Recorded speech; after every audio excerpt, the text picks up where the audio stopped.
অসম উড়িয়া যুৱ ছাত্ৰ পৰিষদ ওদালগুৰি জিলা সমিতিৰ সভাপতি দিলীপ সোণা উপস্থিতিত পানেৰী আঞ্চলিক সমিতি গঠন। অসম উড়িয়া যুৱ ছাত্ৰ পৰিষদ ওদালগুৰি জিলা সমিতিৰ সভাপতি দিলীপ সোণা, সাধাৰণ সম্পাদক শিৱতাঁতী, সাংস্কৃতিক সম্পাদক জোনাছ তাঁতী, প্ৰাক্তন কেন্দ্ৰীয় কাৰ্যবাহী সদস্য সুৰেণ বাঘকে ধৰি জিলা সমিতিৰ উপদেষ্টা গোপাল বাঘ, গৰুৱাঝাৰ আঞ্চলিকৰ সভাপতি মনোজ টছা, সাধাৰণ সম্পাদক ফিলিপ সোণাকে ধৰি 90 জন উড়িয়া জনগোষ্ঠীৰ সদস্য উপস্থিতিত আজি দিনৰ 2 বজাত অসম উড়িয়া যুৱ মঞ্চ পানেৰী আঞ্চলিক নতুন সমিতিৰ সভাপতি সুৰেশ তাঁতী, সাধাৰণ সম্পাদক ৰোহিত বাঘক দায়িত্ব প্ৰদান কৰি 51জনীয়া শক্তিশালী সমিতি গঠন কৰা হয়। Bureau report, Orunodoi Assam.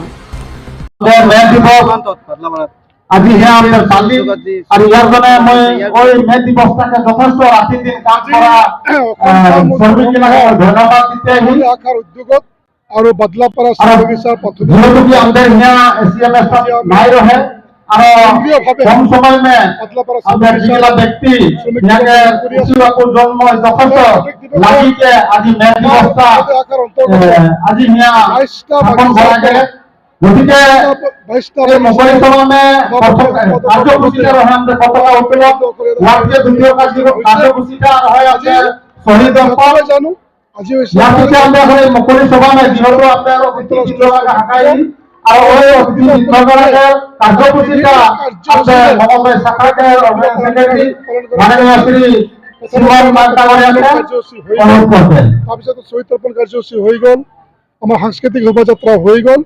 ইয়াৰ পিছত আমাৰ এতিয়া মুকলি সভা আৰম্ভ হৈছে আৰু এই মুকলি সভাত আমি শ্ৰমিকসকলৰ বিভিন্ন সমস্যাৰ ওপৰত আলোচনা কৰিম।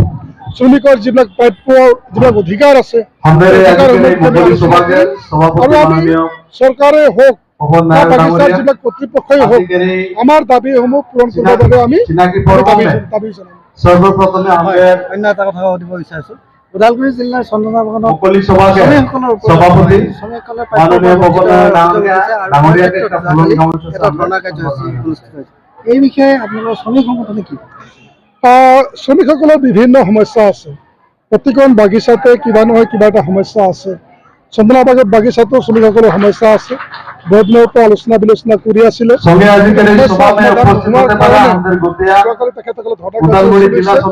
মই যোৱাকালি আমাৰ জিলাৰ উপায়ুক্তৰ লগত আলোচনা কৰিছো আৰু অহাকালি 12টা বজাত আমাৰ আলোচনা আছে।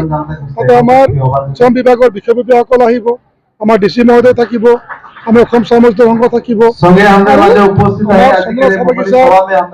প্ৰাথমিক যিবিলাক সভাপতি সম্পাদক সিহঁতে থাকিব আৰু মোৰ সম্পূৰ্ণ বিশ্বাস আছে আলোচনাৰ মাধ্যমেদি চন্দনা বাগিচাৰ যিসমূহ সমস্যা আছে সেইবিলাক সোনকালে সমস্যা সমাধান বিশেষকে যিহেতু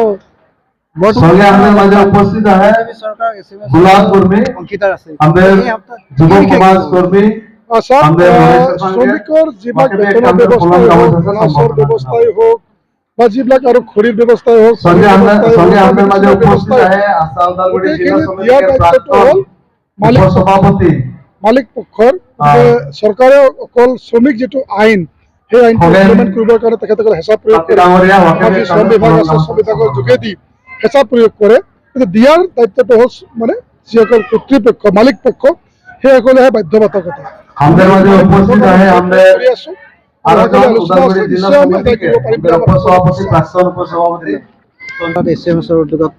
আজি সমিতি উদযাপন কৰে। আজি বাদলাপাৰা বাগিচা মানে শ্ৰমিক দিৱস হৈছে আন্তৰ্জাতীয় দিৱস। যিহেতু কি আজি 47 বছৰ হৈ গ'ল, কিন্তু ইয়াত আজিলৈকে মে দিৱস আন্তৰ্জাতীয় দিৱস হিচাপে পালন কৰা নাছিলে। কিন্তু ইয়াতে উঠি অহা নতুন প্ৰজন্মই ট্ৰেড ইউনিয়ন হিচাপে চাহ শ্ৰমিক অসম চাহ মজদুৰ সংঘখন ইয়াতে স্থাপন কৰিলে আৰু স্থাপন কৰাৰ পাছত তেওঁলোকে নিজে কৈছিলে যে আমাৰ চাহ শ্ৰমিকৰ যিহেতু কি এই সংগঠনক আমাক লাগে, সেই হিচাপে ইয়াত আজি আমি মে দিৱস হিচাপে আমি পালন কৰিছোঁ। এইখন বাগিচাত যথেষ্ট কষ্টমূলক পায় শ্ৰমিকে। চাহ শ্ৰমিকসকলক কাম কৰা 8 ঘণ্টাৰ বিনিময়ত যিহেতুকে মালিক পক্ষই কোনো ধৰণৰ তেওঁলোকক সা সুবিধা নিদিয়ে। লেট্ৰিনৰ পৰা খোৱা সুবিধাৰ পৰা অন্যান্য সুবিধা পায় তেওঁলোকে। গতিকে আজি আমি ইয়াত হুকিয়াই দিছোঁ মালিক পক্ষক যাতে কি আমি আজিও চাহ শ্ৰমিকৰ হৈ আছোঁ। আমাৰ মানুহকেইটা যিহেতুকে কাম কৰিছে তাৰ বিনিময়ে আমাক সম্পূৰ্ণভাৱে যিকোনো প্ৰাপ্য লাগে সেই প্ৰাপ্যখিনি আমাক আদায় দিব লাগে।